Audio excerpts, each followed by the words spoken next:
पाएगा कौन।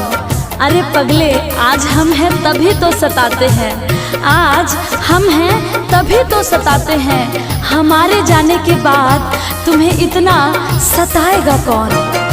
मेरी आंखों में आंसू देख के मुस्कुराते हो, ना ही तुम दिल में रहते, ना ही दूर जाते हो।